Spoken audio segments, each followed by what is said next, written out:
woza nendlebe ngize nendaba. Allegedly engaza kwethu kulezi insuku umuntu umncane la ko TikTok bafethu mina ngifuna ukuyibongela nje lapha inkwali yenkosi umkhwanazi. Ngiyazi ukuthi abaningi bakhuluma izinto ezinegative, but mina into engenza ukuthi ngimbonge ukuthi it seems as if eyintweni akayikhuluma lapha yana ngoJuly nge6 kuleya press briefing akayenzile, they seem to be true. Kunezinto eziningi ezivelayo, sekuboshwe ezinye zezigebengu kuleya big 5 okukhulunywa ngayo, and ezinye izinto they check out.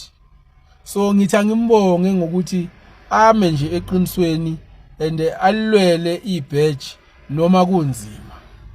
So ngiphakamisa lokho nje kunkwali yenkosi bafowethu.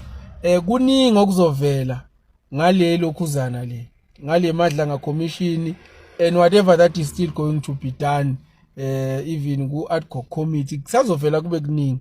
Kodwa sekuvelile already bafethu kuyasibonisa ukuthi kahle kahle South Africa sikuphi. Kuyasibonisa ukuthi obani abantu ngempela la eSouth Africa abaxhaphaza abantu abazenze ngathi bahamba ngendlela okuyiyona kanti cha banamanga. So mina bafethu ngimthulela isigqoko umfoka Mkhwanazi ngalento akayenzile nokuba nesibindi ngalendlela, because you know ukuthi once uba yi whistleblower they will just blow your head.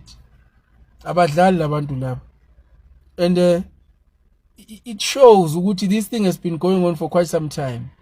Kungenzeka ukuthi bona basabambe lokho abakubambile, mhlambe if they dig deep they might find other things, but this thing has been going on for quite some time.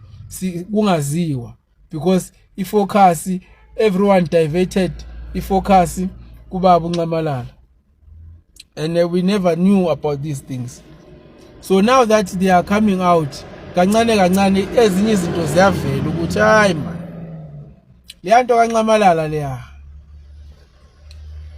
ngathi kwakwenziwa nje ukuthi so that we defocus on the real issues that are happening in this country. So kwali yenkosi thula umnqwazi ubambe lapho mfethu.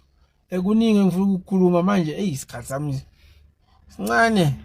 Ngifuna ukukhuluma nangoJulius, amanzi agreen abewaphuza, icase yakhe yonke lenyakanyaka, but I don't have time guys.